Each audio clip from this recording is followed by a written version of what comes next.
قرآن مجید کی جو آخری دو صورتیں ہیں سورہ فلق اور سورہ ناس، ان کی بہت زیادہ اہمیت ہے۔ اگر کوئی مرد یا عورت یہ سمجھتا ہے کہ اس پر جادو ہو چکا ہے تو وہ سورہ فلق اور سورہ ناس کے کثرت سے پڑھنے کا اہتمام کرے۔ آپ صلی اللہ علیہ وسلم کے صحابی عقبہ بن عامر رضی اللہ تعالیٰ عنہ فرماتے ہیں، میں نے آپ صلی اللہ علیہ وسلم سے عرض کی، اللہ کے رسول صلی اللہ علیہ وسلم مجھے سورہ ہود سکھائیں، مجھے سورہ یوسف سکھائیں۔ تو آپ صلی اللہ علیہ وسلم نے فرمایا، اے عقبہ، کیا میں آپ کو ایک ایسی صورت نہ بتاؤں جو اللہ تعالیٰ کو بہت زیادہ پسندیدہ بھی ہے اور بہت زیادہ فصاحت و بلاغت والی صورت ہے؟ تو عقبہ بن عامر رضی اللہ تعالیٰ عنہ فرماتے ہیں، تو میں نے کہا اللہ کے رسول صلی اللہ علیہ وسلم بالکل ضرور ایسی صورت بتائیں جو اللہ تعالیٰ کو بہت زیادہ پسندیدہ بھی ہے اور بہت زیادہ فصیح و بلیغ بھی ہے۔ تو آپ صلی اللہ علیہ وسلم نے قل اعوذ برب الفلق یہ والی صورت عقبہ بن عامر رضی اللہ تعالیٰ عنہ کو سکھائی۔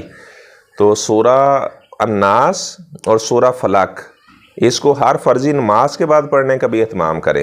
اس کا ترجمہ کیا ہے؟ قل اعوذ برب الفلق، اے میرے پیغمبر آپ فرما دیں کہ میں صبح کے رب کے ساتھ پناہ پکڑتا ہوں، ہر قسم کے شیاطین سے، جنوں سے میں اللہ تعالیٰ کی پناہ میں آتا ہوں۔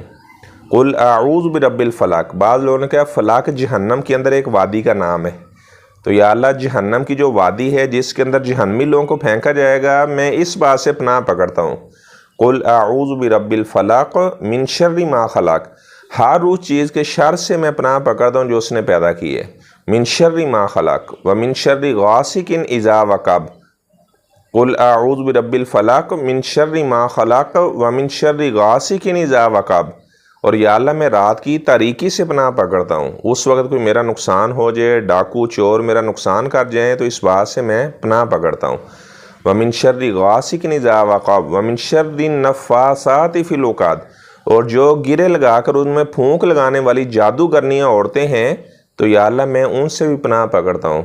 کبھی میرے اوپر، میری اولاد کے اوپر، کسی کے اوپر یا اللہ کوئی جادو نہ کر سکے، تمام قسم کے جادوگروں سے میں پناہ پکڑتا ہوں۔ آپ دیکھیں کہ کتنی زیادہ فصاحت و بلاغت والی یہ صورت ہے۔ وَمِن شَرِّ النَّفَّاثَاتِ فِي الْعُقَدِ وَمِن شَرِّ حَاسِدٍ إِذَا حَسَدَ، اور یا اللہ میں ہر حاسد کے حسد سے پناہ پکڑتا ہوں، جو بھی مجھ سے حسد کرنے والے، جو بھی یہ تمنا کرتا ہے کہ میرے پاس جو نعمتیں ہیں وہ ساری کی ساری سلب ہو جائیں اور میری ساری نعمتیں زائل ہو جائیں، ختم ہو جائیں، یا اللہ جو بھی مجھ سے حسد کرنے والا ہے میں اس سے پناہ پکڑتا ہوں۔ تو حاسد آدمی وہ کبھی سردار نہیں بن سکتا، اور حاسد آدمی گویا کہ اللہ کی تقدیر پہ اعتراض کرتا ہے کہ اس کی قسمت میں یا اللہ تو نے کیوں زیادہ عزت لکھی ہے، اس کی قسمت میں کیوں زیادہ مال لکھا ہوا ہے۔ تو اس لیے کبھی کسی مسلمان بھائی سے حسد نہ کریں۔ دنیا میں سب سے پہلے جو خون بہایا گیا، جو قابیل نے حابیل کا خون بہایا، تو وہ بھی حسد کی وجہ سے۔ یوسف علیہ السلام کے بھائیوں نے انہیں کنویں میں پھینک دیا حسد کی وجہ سے۔ تو خدا را اپنے جو مسلمان بھائی ہیں ان سے محبت کریں، ان کی ترقی کی دعا کیا کریں، ان سے حسد نہ کریں۔ اللہ تبارک و تعالیٰ آپ کو بہت زیادہ کامیابیاں، کامرانیاں عطا فرمائے گا۔